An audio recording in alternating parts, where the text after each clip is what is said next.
सद्गुरूंचे पुण्यस्मरण, सद्गुरु नाम संकीर्तन,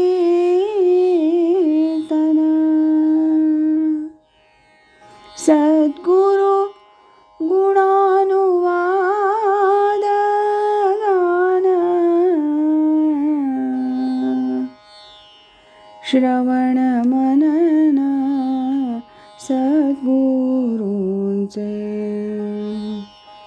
श्रवण मनन सद्गुरूंचे.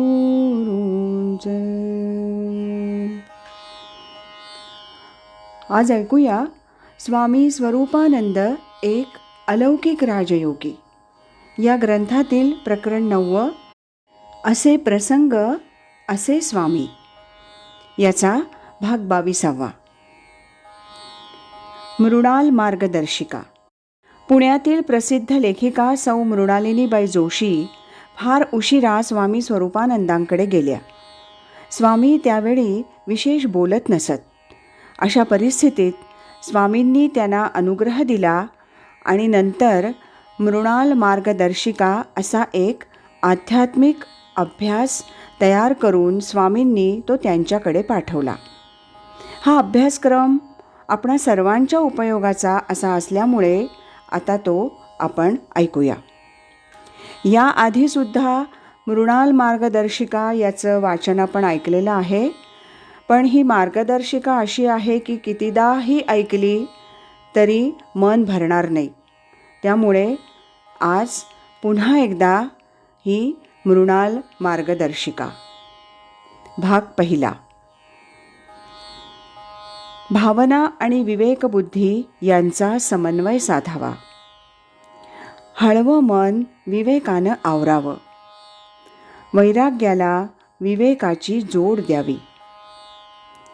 कळतं पण वळत नाही अशा वेळी परमेश्वराची करुणा भाकावी.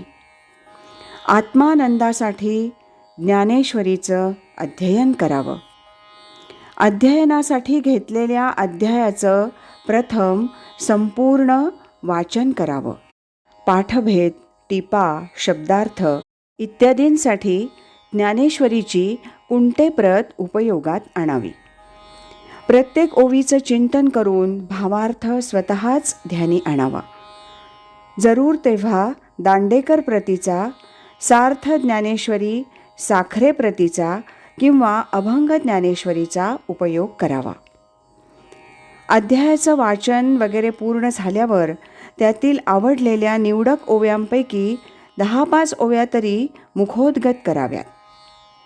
पाठभेद चर्चा, कालनिर्णय इत्यादी विषय पंडितांकरता, संशोधकांकरता राखून ठेवावेत.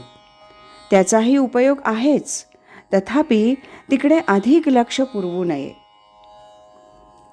हठयोग प्रक्रियेचं मार्गदर्शन सांप्रत दुर्मिळ आहे.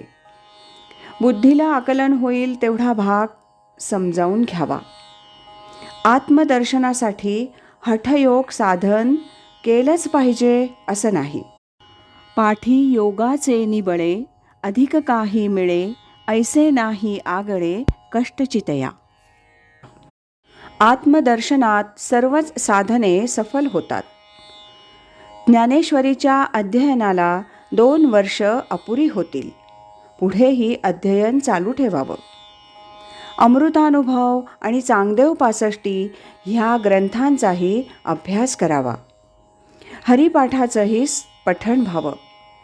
ज्ञानदेवांचे इतर अभंगही एकदा नजरेखाली घालावेत. एकनाथी भागवत, दासबोध, तुकोबांचे अभंग इत्यादी संत वाङ्मयाचंही परिशीलन करावं. कैलासवासी ह.भ.प. पांगारकर, डॉक्टर शंदा पेंडसे, डॉक्टर वाळिंबे, डॉक्टर प्र.न. जोशी इत्यादी पंडितांचा आणि भाविकांचा ज्ञानेश्वरीतील तत्त्वज्ञानाकडे पाहण्याचा दृष्टिकोन शक्यतो समजावून घ्यावा. सवडीनं ज्ञानेश्वरीचे अनेक सप्ताह करावेत, पारायण करावेत. शेकडो ओव्या मुखोद्गत व्हाव्यात. स्थितप्रज्ञाची लक्षणं, योग्याची लक्षणं, भक्त लक्षणं, ज्ञानलक्षणं आणि त्रिगुणातीताची लक्षणं आदर्श म्हणून सदैव दृष्टीपुढे असावीत. ज्ञानेश्वरी चिंतनात चित्त रमू लागलं, रंगून जाऊ लागलं, रस चाखू लागलं म्हणजे सेवितो हा रस वाटितो आणि का असं म्हणून ज्ञानेश्वरीवर खुशाल आनंदाच्या भरात उत्स्फूर्त प्रवचन करावीत आणि ती व्हावीत. प्रथम गीतेतील संस्कृत श्लोकाचा सरळ मराठी अर्थ वाचावा, नंतर अध्ययनासाठी घेतलेल्या ज्ञानेश्वरीतील अध्यायाचं संपूर्ण वाचन करावं. आता भाग दुसरा ऐकूया. सगुण उपासना करावी, निर्गुण साधना करावी आणि सगुण निर्गुण एकरूप हा बोध घ्यावा.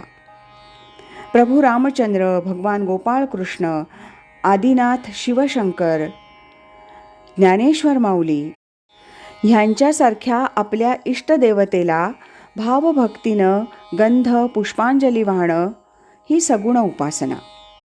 पदतीर्थ प्राशन करून पंचामृताचा पंचपक्वान्नांचा नैवेद्य दाखवून तो भक्तिभावानं ग्रहण करणं ही सगुण उपासना.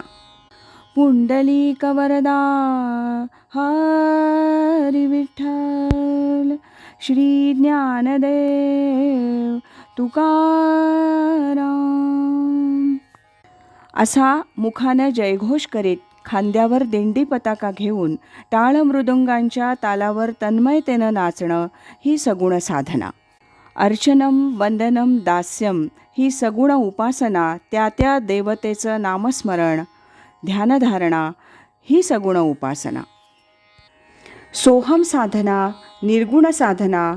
सोहम साधनेत ज्ञान, भक्ती आणि योग ही एकरूप झाली आहेत. सोहम शब्द हा सहज शब्द आहे, तो नीट समजून घ्यावा. आपलं मूळचं रूप आत्मरूप आहे. सोहम म्हणजे आत्मा, तो मी. सहा अहम, सहा अहम, सहा अहम. तो मी, तो मी, तो मी. सोहम, सोहम, सोहम. सोहम म्हणजे आत्मा तो मी, शुद्ध बुद्ध नित्य स्वामी, ऐसे भाविता अंतर्यामी, जिरेल उर्मी मीपणाची. नाभीपासून ब्रह्मरंध्रात सोहम ध्वनी असे खेळत, तेथे साक्षेपे देवोनी चित्त, रहावे निवांत घडी घडी. हा सोहम ध्वनी नीट समजून घ्यावा आणि रोज घटका अर्धा घटका तरी मन अंतर्मुख करून निवांतपणे सोहम ध्यान करावं. सवड असल्यास दिवसातून 2 वेळेला म्हणजे सकाळी आणि संध्याकाळी ध्यान करावं. ध्यानाच्या वेळी आसनावर मांडी घालून सरळ बसावं आणि डोळे मिटून ध्यान करावं. सद्गुरूचा वरद हस्त आपल्या मस्तकी आहेच असा दृढ भाव ठेवून ध्यानाला बसावं. प्रथम 4 वेळेला श्वास जरा मोठ्यानं घ्यावा, नंतर अगदी स्वस्थ बसून शांतपणे ध्यान करावं. शरीर हालू नये, डोलू नये. इतर वेळी दैनंदिन सर्व व्यवहार करीत असतानाही अनुसंधान राखण्याचा प्रयत्न असावा.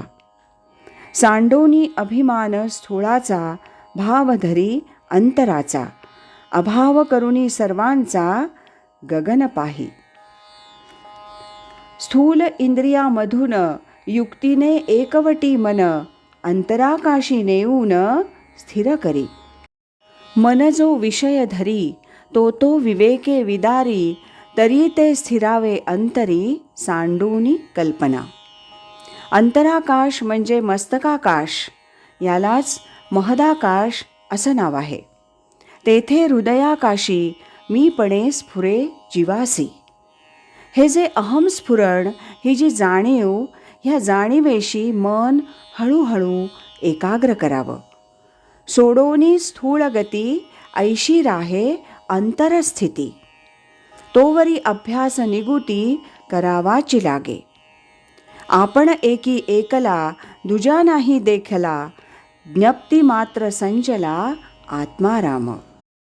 दररोज सकाळी तोंड धुतल्यावर किंवा स्नान केल्यावर सोयीप्रमाणे देवघरात देवापुढे, तसबिरीपुढे, अगर पोथीपुढे आसनावर बसून प्रथम ब्रह्मानंदमपासून ते सदाशिवहा पर्यंत गुरुपरंपरेचे 6 श्लोक म्हणावेत. नंतर ओम तत्वम श्रीं तत्वम सोहम सहा या मंत्राचा 3 वेळा उच्चार करावा. मग घटका अर्धा घटका गुरुपदिष्ट मार्गे सहज होईल तेवढं सोहम भजन करावं. मंत्र 3 वेळेला म्हणताना त्याचा भाव लक्षात घ्यावा. तो भाव असा: ओम म्हणजे परमात्मा, तत्वम म्हणजे सत्यवस्तू, सहा म्हणजे तो परमात्मा आणि अहम म्हणजे मी. ओम तत्वम म्हणजेच परमात्मा हीच सत्यवस्तू आहे. सोहम म्हणजे तो परमात्मा मी आहे, अर्थात परमात्मरूप हेच माझं मूळचं रूप आहे. सहा म्हणजे तो परमात्माच आहे. एकूण असा भाव, परमात्मा हीच सत्यवस्तू आहे आणि तेच माझं मूळचं रूप आहे. एक परमात्माच सर्वत्र आहे, त्याखेरीज मी म्हणून कोणी वेगळा नाहीच. 3 वेळा मंत्र उच्चारताना हा सर्व भाव लक्षात आणावा आणि नंतर घटका अर्धा घटका गुरुपदिष्ट मार्गे सोहम भजन करावं. नाभीपासून ब्रह्मरंध्रापर्यंत वायू वर जात असतो, सो असा ध्वनी येतो आणि ब्रह्मरंध्रापासून नाभीपर्यंत वायू खाली येत असता हम असा ध्वनी येतो. हा ध्वनी, हा जप सहजच होत असतो. तिकडे फक्त अवधान असावं. ध्वनी आपला आपणाला ऐकू येईल किंवा कळेल इतका हळू असावा. पुढे पुढे नुसतं अनुसंधान असलं म्हणजे पुरे. हे अनुसंधान दिवसभरात जितकं ठेवता येईल तितकं ठेवावं, हाच अभ्यास. असे प्रसंग असे स्वामी या 9व्या प्रकरणातील हा होता भाग 22वा. उद्या ऐकूया याचा भाग 23वा. श्रीमत सच्चिदानंद सद्गुरु श्री स्वामी स्वरूपानंद महाराज की जय. हरि ओम तत्सत.